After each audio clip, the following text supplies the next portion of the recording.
Today on The Big Story, two soldiers receive judgment after admitting to causing the death of actor Aloysius Pang. Lessons Singapore can learn from the Hong Kong unrest. And neighbourhood prostitution back in the spotlight.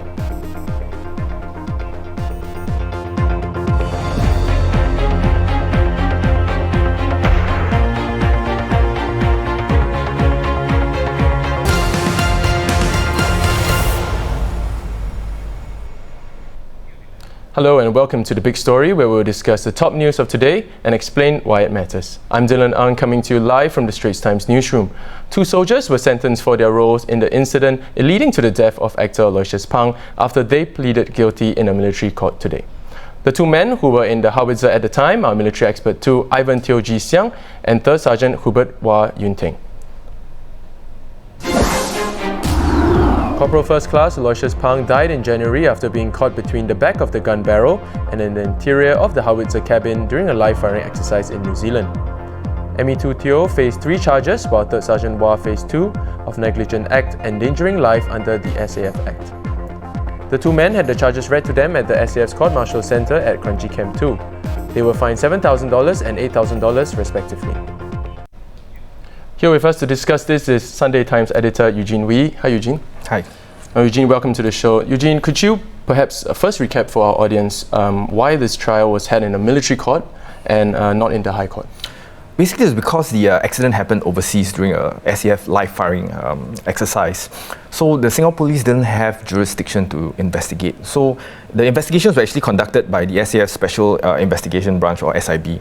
And based on their investigation, the Chief Military Prosecutor actually advised that they prosecute the two SAF servicemen based on the military proceedings. Right. Now, could you explain to us the difference between a military court as well as a civilian one?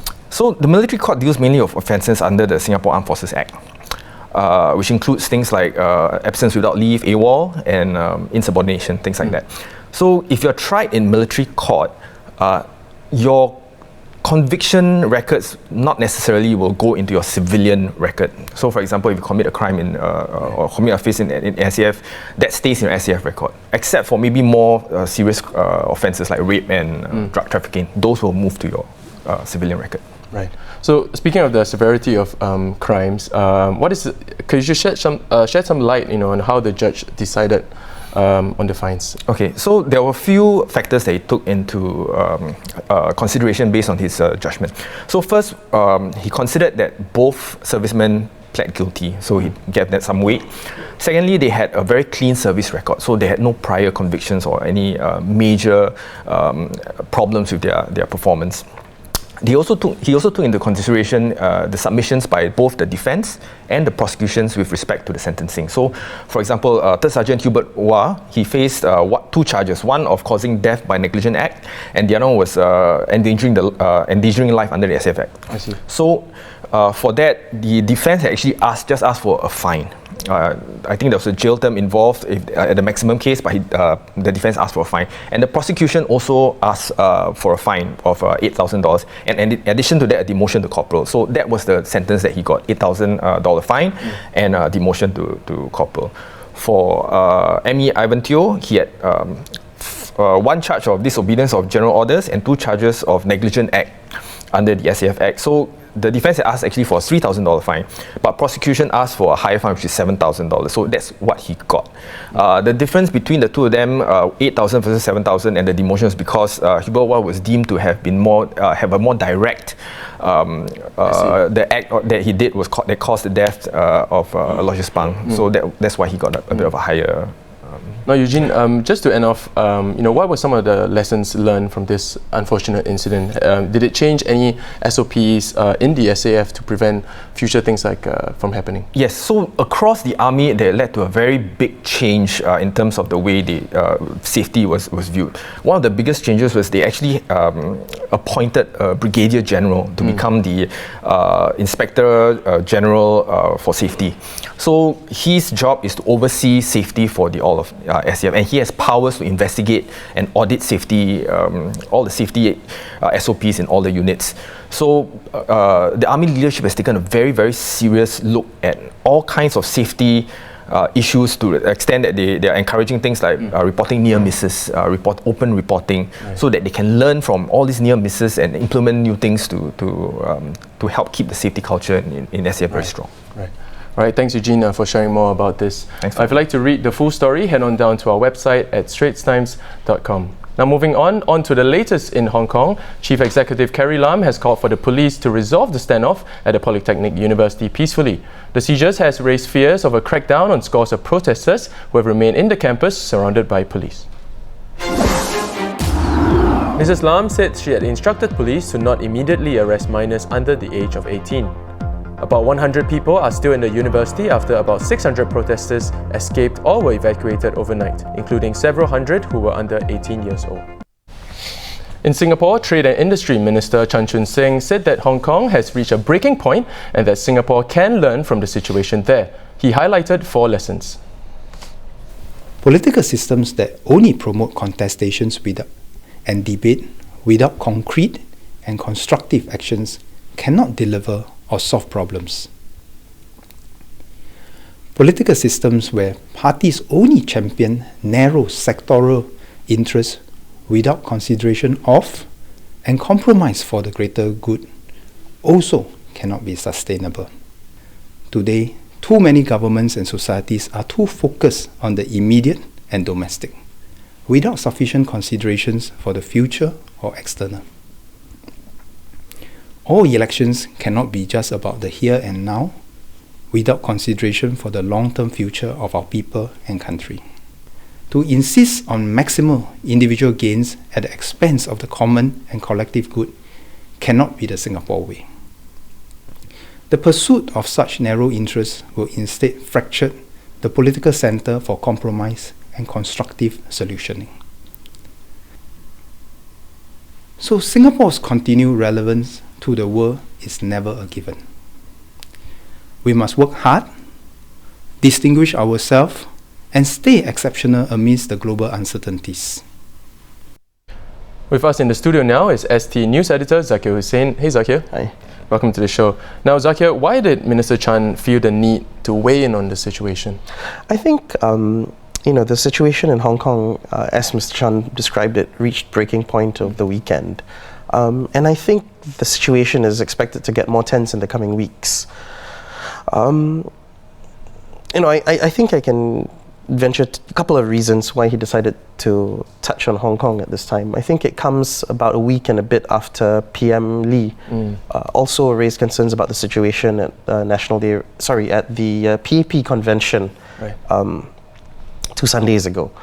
And I think it's, they want to remind people that don't think what happened there, protests that eventually spiraled out of control and, relations between people and the police just deteriorating and falling apart quite quickly could not happen here. The second thing, of course, the second reason I think is, of course, I think this, I wouldn't call it electioneering, but maybe, mindful or alerting Singaporeans that, as we head into a general election in the coming months, maybe it's worth reminding or thinking about, what sort of policies you want, what sort of governance you want. So Zakir, going back a little bit to what Minister Chan said, why do you think Minister chose these 4 specific lessons to highlight? I think they encapsulate, I guess, why, objectively, I think Hong Kong, the situation in Hong Kong has ended up the way it has. In Hong Kong, there are no direct elections, and I think we've reached a situation in the 20 or so past years where a lot of ordinary Hong Kongers feel their political elites don't represent them and aren't responsive to feedback from the ground, and that's something I think not just voters but also ruling parties and elected officials should bear in mind. Long-term policy making, I think, is also key. For instance, one key grouse of Hong Kongers is sort of rising cost of living and unsustainable housing prices. And I think Mr. Chan chose to highlight the point that in Singapore, for instance, the proceeds of land sales go into past reserves, and you don't, in Hong Kong, whereas in Hong Kong, land can be held by private developers without using it and so on, and it sort of drives up prices, and people feel hard done by. And I think the other 2 points he touched on, I think social cohesion was also a factor. I think the sort of sense of inequality, the gaps between the haves and the have-nots has widened a fair bit in Hong Kong. Right. Well, thanks Zakir for coming on the show and giving us some insight on the matter. If you'd like to read more, you can always visit our website at straitstimes.com. And now on to What's Trending, where Kim will share with us what's buzzing in the internetverse. Over to you, Kim. Thanks, Dylan. It's time for What's Trending. We've seen PMD riders on grass, on drain covers. What's next? Turns out, the tops of shelters. This extremely dangerous act was captured on video, as you can see behind me, with the words, "No riding on pavement, no riding on grass, ride on shelter." It was uploaded to Instagram by Singaporean meme account Fixies SG Memes, who tagged LTA's official Instagram in their caption and then was shared around the internet last night. Please do not try this at home or at sheltered walkways anywhere. Next up, have you eaten KFC and thought it wasn't enough? Well, never fear, the KFC buffet is here. Well, more accurately, the all-you-can-eat buffet is in Tokyo, and waiting for a seat can take up to 5 hours. Besides their signature fried chicken, they also serve a wide array of dishes ranging from lasagna to bread pudding. Planning a trip there yourself? The KFC outlet is in the new Minami Machida Granbury Park Mall in Tokyo's Machida district. And finally, today, 19th November, is World Toilet Day. To celebrate, Science Centre Singapore has launched an exhibition called Know Your Poo, a permanent exhibition on toilets and sanitation. And at a different event today, the Restroom Association of Singapore has announced the adoption of new smart solutions as a new criterion for its Happy Toilet program. So, Happy Toilet Day to you and yours.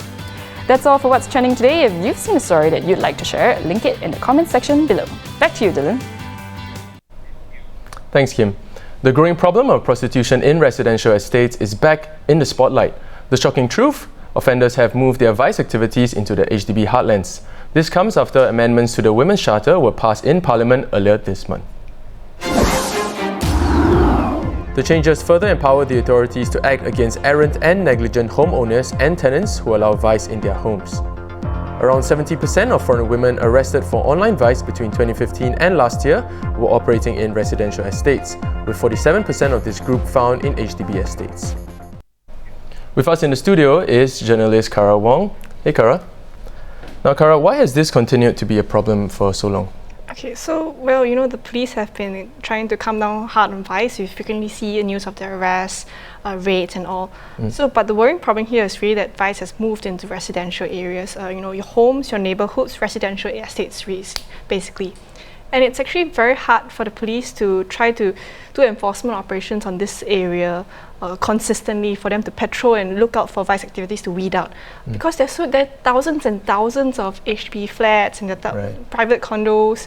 How can they go in and try to find the vice activities there? So what these amendments do is try to put some responsibility on the homeowners, tenants and property agents to a lesser extent to really look out for vice inside their own homes. And so this naturally raises some questions about the legal liability. Should homeowners really be held responsible for vice activities held in their homes? Because a lot of them have said that they take a back seat when it comes to choosing the right tenants, because they just say, okay, come in, I'll just leave everything to my property agent to do. So if they are held liable for such activities in the future, they show that they haven't done their reasonable diligence, they could be held liable, and then there's a question of responsibility. Now, Kara, what are some things that the public can do to help, eradicate this problem? I mean, I know you said that you can't completely get rid of it, but surely there's something that the public can do to help, clean up their estate. I think the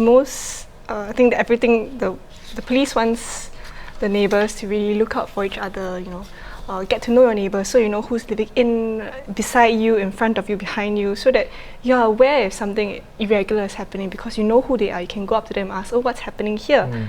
It's not so much being kaypoh, but really trying to cultivate that neighbourly spirit, that kampong spirit, so that you know what's happening in your neighbourhood, because after all, you live in the area. To a certain extent, you can play a part in making sure that it's safe. Right, right. Thanks, Kara, for coming on to the show and giving us some valuable insights. Those were the top stories for the day. For more news and videos, do head on to our website at straitstimes.com. I'm Dylan Ang. See you tomorrow for more stories on The Big Story.